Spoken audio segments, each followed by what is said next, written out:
Walk around the compound, see some tigers. Oh. Hi. Hi, Noe. Hi. Hi. How are you? Hi, baby. You doing pretty good? Yeah? It's kind of interesting that you're in here in this little auxiliary lockdown section. Yeah. It's the breakfast nook. Yeah, it's the breakfast nook. Even though technically it's the afternoon right now. There's no breakfast to be had. She's like, well, what about second breakfast? But what about second breakfast? And then I'll throw an apple at her head.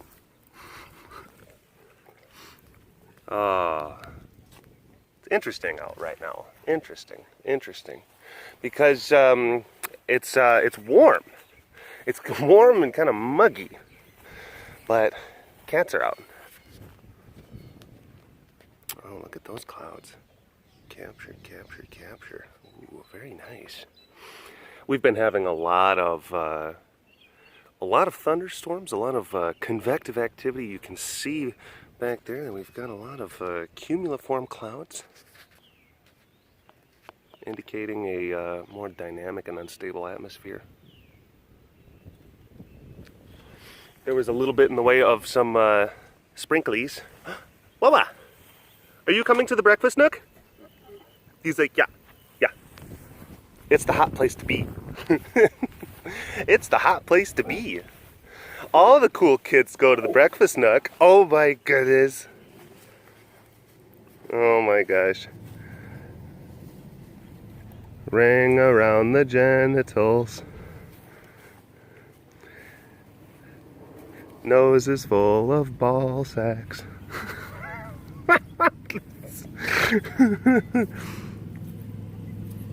Oh boy. All right. Hello, all you big cat lovers out there. It's me, Derek, again. Welcome to another super duper episode. Oh gosh, I'm forgetting the words. Welcome to another super duper episode of the Walk Around the Compound webcast. Edition. I think it's edition. Hi. Hi, baby. Look at you, pretty girl. Hi, Miss Shanti. Hi, Miss Shanti. Hi, how are you? I just saw you were in your pool. You were in your pool. Where are you going? Oh, she's gonna go and get some stuff. She's gonna go get some stuff and some things in which to sink her teeth. But yeah, we've been getting a lot of rain here. A lot of thunderstorms just kind of dumping out the sky. Things are significantly more green, which is great. Which is really great because it was actually getting very unseasonably dry for this time of year. A lot of times you have springtime, and that's when you get your rain down here in Texas, and it's important to have that because it keeps things green, because then it mitigates against potential wildfires later on in the season when things just naturally become more dry. Bobby! Huh? Hi, how are you? Look at you, pretty girl. Bobby. Bobby, look over here. I want to get a capture. Capture. I guess no good captures today. Hi, Sass. Sass Yum Frass. Yeah. Really? Tell me all about it. She's like, there's been clouds, and there's been rain, and my Pete's got a little bit of water in betwixt the toe beans. I'm like, oh my gosh, that sounds very serious. And she's like, yes, very serious indeed. Very serious indeed. Hi, baby. Hi. Oh my gosh. Oh, look at you.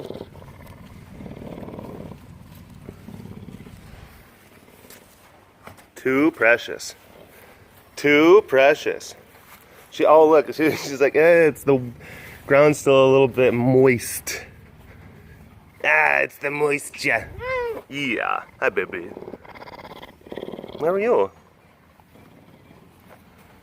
Huh, I'm actually a little bit surprised because I didn't think it was going to be like an exceptionally great time to webcast, but well, the cats are kind of proving me wrong. And the light is good, and yeah.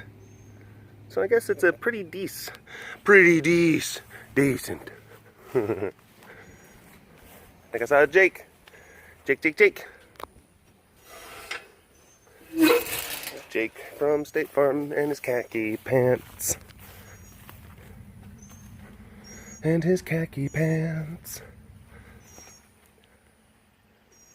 I've seen like the memes or like the things on the internet where it's asking like if a dog wore pants, would they wear them on like the back like that, or would the pants like kind of like stretch all the way along the bottom of their body? That's one of those conundrums. A conundrum of epic proportions. No one knows the answer. Scholars have been arguing it for years. And still, to this day, it is an unsolved mystery. It's an unsolved mystery. With Robert Stack. Remember that? Anyone remember that old show? He'd be walking down the steps in his trench coat. Like, who was the band that was seen outside of the home on December 2nd of 1987 on another episode of Unsolved Mysteries? He said that straight. He had that really distinctive voice. That very distinctive voice. Another episode of Unsolved Moose. Who is this tiger? And why does he moo so much? On another episode of Unsolved Moosteries. On another episode. Where do these moos come from? How does he make this sound? It's a mystery. On another episode of Bad Impressions. Hi, bud. How are you? It seems maybe like the cat's gotten, it's like a climatization of sorts, to some of the changing weather patterns. So that's a good thing.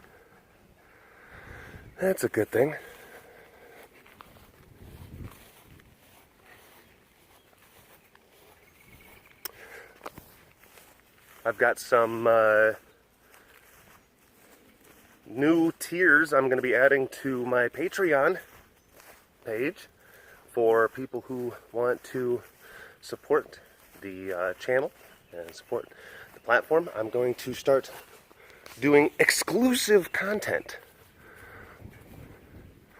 for Patreon supporters. And it's going to just be, it's going to be probably, to start with, it's probably just going to be more just kind of webcasty, kind of things. What? What? Whoa. Oh my goodness. What just happened? Oh man, saved by the Dorbs. Right in the nick of time. Look at that. Papa. Old man, how are you? Feeling frisky. Hey, bud. Oh. But yeah, if you want to, sorry about that. Gates, they squeak. Yes, they do. But if you would like to have a little bit more content, support the channel, all that stuff, consider clicking at the Patreon link down below in the video description, and you'll have access to that. So yeah, check it out. Oh, look at this. Look at this.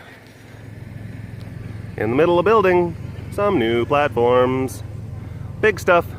Big. Big, big, big. Lots of shade. Oh, they're gonna like that. Them babies are going to like that very, very much. Oh, there are a lot of Mises. A lot of Mises running around.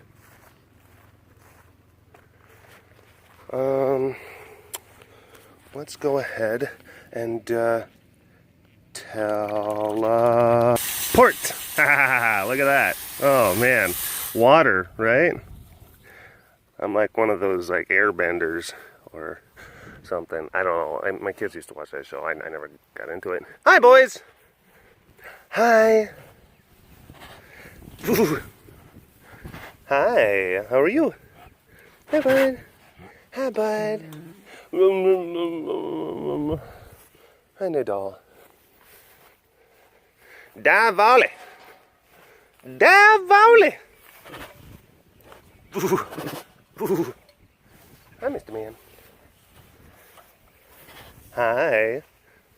What you boys up to, huh? Nothing. Just doing tiger stuff. Snuffling. Snuffling. They're so full of snuffles. So full of snuffles. Oh, got Mr. Chomp Chomp back in the enclosure. If some of you were following Heidi's Instagram, Heidi Berry Cron, you were able to see his pedicure.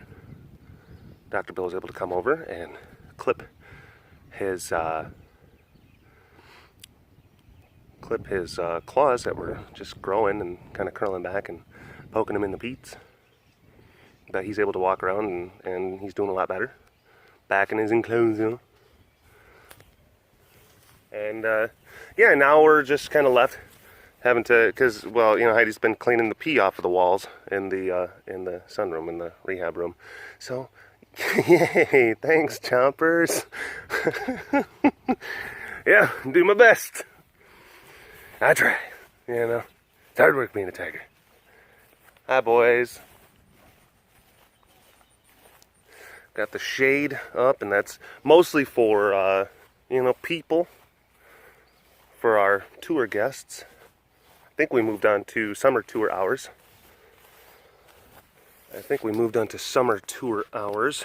Oh, look at that. Capture. But that means, yeah, tours now are 9 o'clock, 11 o'clock, and 1 o'clock. Whereas before they'd be 11 o'clock, 1 o'clock, and 3 o'clock, but when it gets too hot in the afternoon, we kind of put everything into siesta mode. That's for the sake of cats and people. It gets too hot. Just gets hot and uncomfortable. And who wants that? Hi, Firebug. How you doing? You just, you know, independent girl, living on her own, making it work. You know, we're gonna make it after all. Da, da, da, da. Da, da, da, da, da. Yeah. Hi.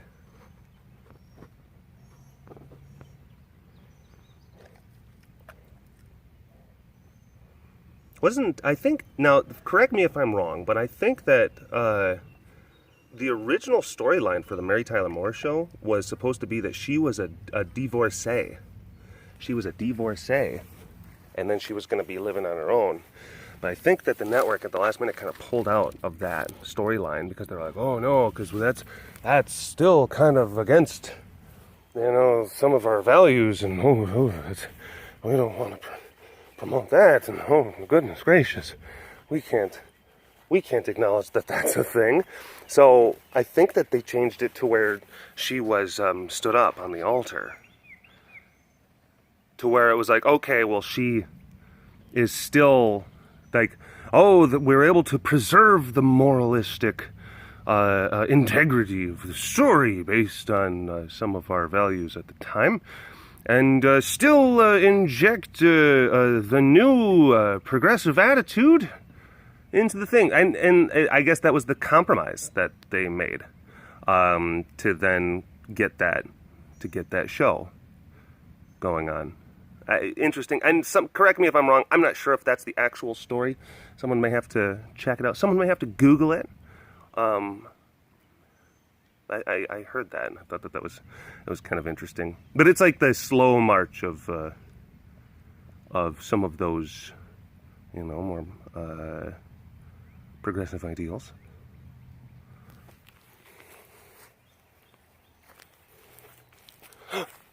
Phew.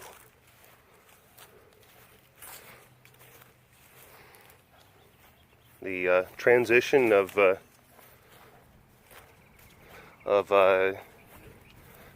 ladies who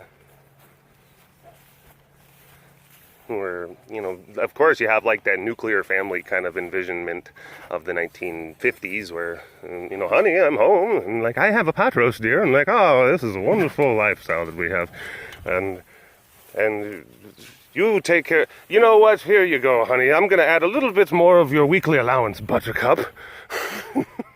That was like a big thing about the, attitudes of everything for a really long time. And then one of the big things was the introduction of birth control back in the 1960s. And it solidified reproductive freedom. And it enabled a lot of those social constructs to be challenged, which is great. And it's an interesting. I'm not going to talk about a lot of that stuff too long, but it's an interesting thing about how technology is always a driving force for social and or societal change. It's almost always the driving force for social and societal change. I mean, you think about what the Industrial Revolution did for everything that we know as a species. Everything that humanity knows. Industrial Revolution.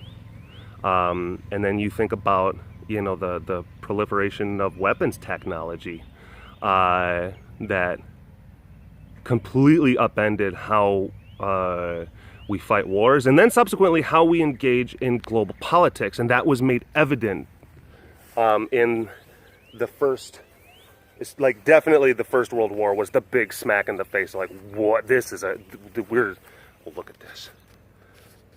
Look at this. Look at this. It's like I'm gonna be sharpening my beats on this tree. My name is Zuby. I am cute. Busted. Busted. Hi. Hi. Hi, bud.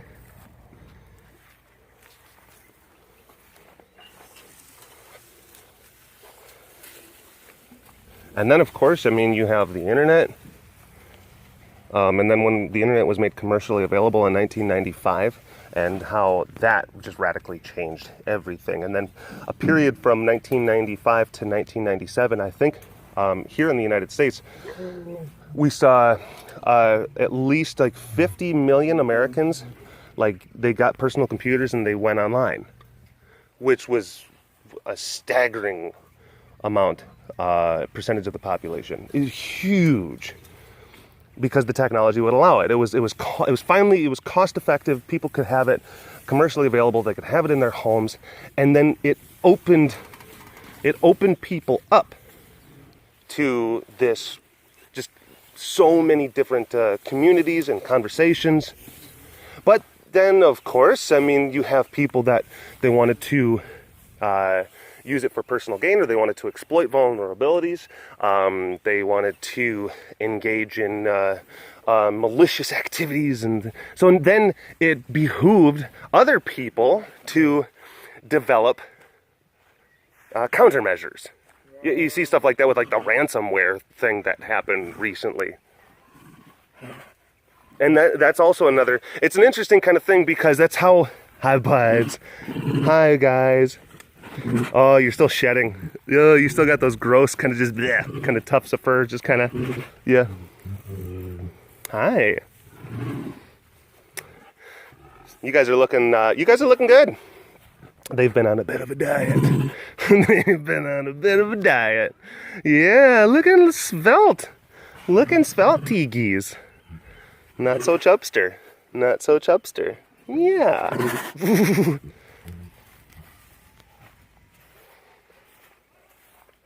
But it's interesting how so many of our like technological progress, and this is like, because when people want to they always want to try to separate technological progress and our own humanity from the way that nature progresses, but I don't view it like that. I think that technology is just an extension of our natural tendencies. We're part of the natural world, even though that we pull this metal out of the ground, and yes, we've used sophisticated machines that we've also built off of components that came literally from the ground to create, all the bits of technology. Like, we didn't pull plastic and microprocessors from another dimension, okay? Everything is technically natural.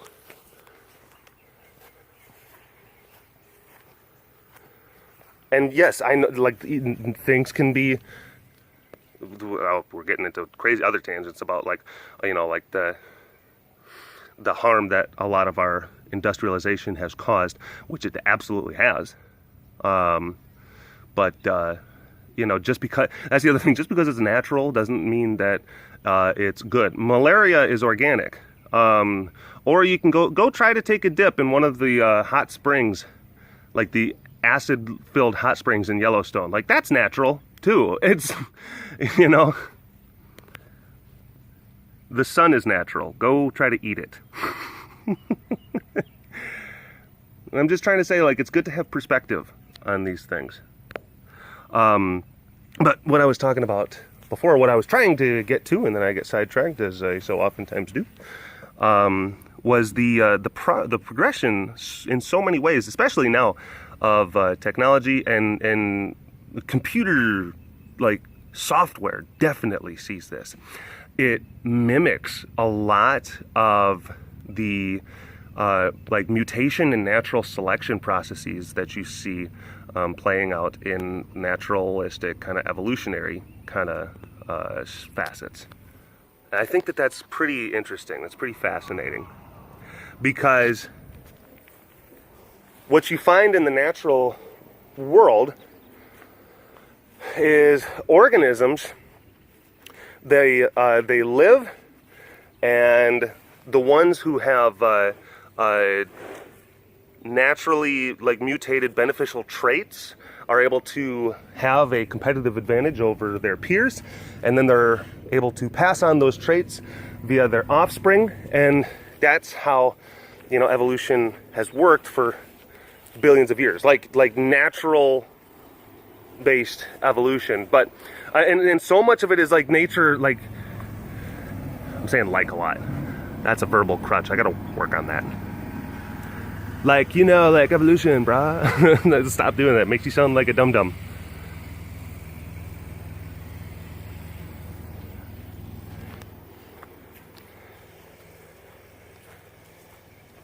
But you look, when you talk to evolutionary biologists, and they talk about that, about how you would have one species, they would rise, and then they would come to prominence, and then other species would then evolve traits to counteract the prominent rise of those other species. And it was a chess game.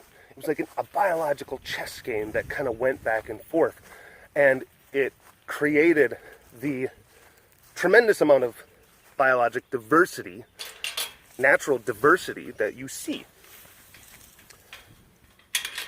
Well, technology is a lot like that too, only it's happening at a much faster rate, because instead of waiting for natural forces via mutation and natural selection, we actually have intellectual creatures, humans, who are using their intelligence to then force and create these mutations. So you'll have, things like software, and it's great, and people use it, and so many people adopt it, and it changes lives. And then you have people who are malicious. Some men just want to watch the world burn. Or they want to use it for certain personal gain, so they'll do things, they'll create viruses or malware, or they'll try to fish or data mine for information that they can use. And then the software people are the good guys,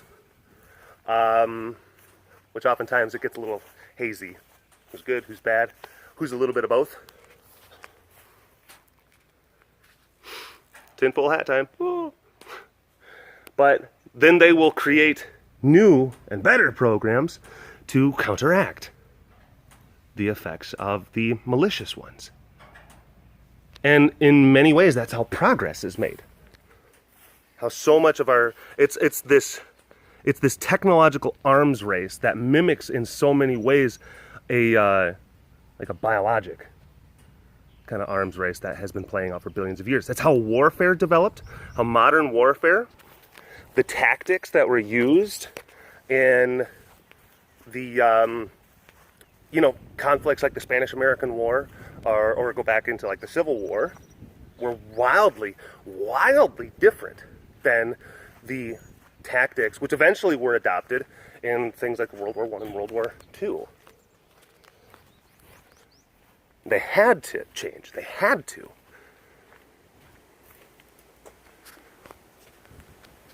And a funny thing, like even something like football, the game of American gridiron football underwent an evolution of sorts. It started off as a variant of rugby, and it was played primarily by social clubs in early college universities such as Harvard and Yale, and it was a posh sport, and it was played by some of the blue bloods of this country. And what they did, though, is that these guys, they would play this game, and it was a rudimentary variant of rugby, and they changed some of the rules. Like, okay, we're going to kind of play it like this. And some of the guys on these teams, they would develop strategies to give themselves a competitive advantage. But what happened were that some of these strategies were just horrendously violent. We talk about, people say, the game of football is so violent. No, it's terrible. But if you go back to, the early 1900s, broken legs and, gnashed out teeth and, gouged eyes and death were fairly common. There was actually, in the early 1900s, I think that there were a couple of years where there were an average of 30 players a year would die because of injuries sustained while playing football. So I think that was actually the development of the NCAA, where basically because football was becoming popular. So many people it's becoming such a cool thing and people really like it, but there's kind of a lot of people dying or getting their legs broken, they're getting crippled from ostensibly what's just a game. So we need to craft more restrictive rules to counteract the tactics that some of these savvy scallywags on some of these football clubs are developing. So then they would say okay, well, you can't do certain things. Certain formations and certain plays that you guys do, those are off limits. They're now illegal. You can't do them. And then these guys are all right. So you know what they did? They just developed other tactics that were then equally as violent and equally as brutal. But they were just a little bit different. See, no, we're following the rules. We're following the rules. We're doing what you guys asked. And I'm yeah, but you're not. People are still dying. People are still dying. So then they had to create new rules.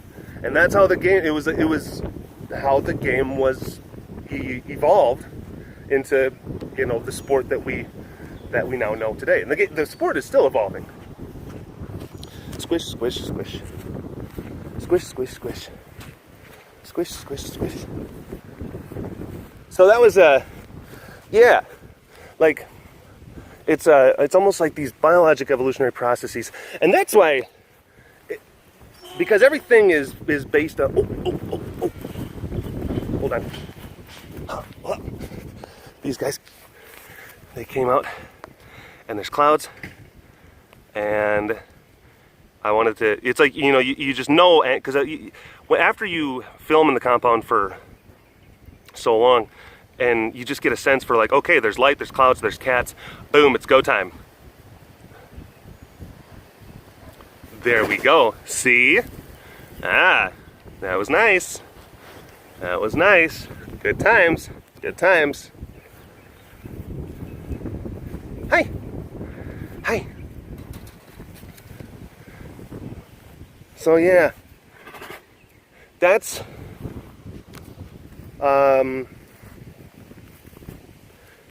there's so many like biologic processes, it seems, that play out not just within our inherent, you know, biology, but also within our technology or within our processes. It's because we are biologic creatures. We're made of the same elements and materials. And then that's like, if so many things are so similar, and if you find parallels in so many different things, well, what's to account for that? And I think that so much of it is because, you know, we are a complex assemblage of particles. We're all made of the same star stuff, forged in the dying light of supernovas billions of years ago. I mean, that is a thing. And we all are guided by the same laws of nature, specifically the laws of physics and math. So it kind of makes you wonder, like, yes, I am a biologic organism. I have all of the thoughts that I have. I have my free will, but how free is that will? Am I just going through the motions because I'm just, again, a complex assemblage of particles held in place by the laws of nature? Am I predestined to do everything that I do? Yeah, that's when you start getting into, like, you know, really large kind of philosophical conundrums. It's when you start, like, questioning, like, what is free will? What is predestination? Oof. But different questions for a different day. Either way, these cats are cute. I think that that's a good place to leave it. And thank you so much for watching the Walk Around the Compound webcast. Again, exclusive content on my Patreon. Go and check out the link below, and I'll talk to you guys later. All right? Bye-bye.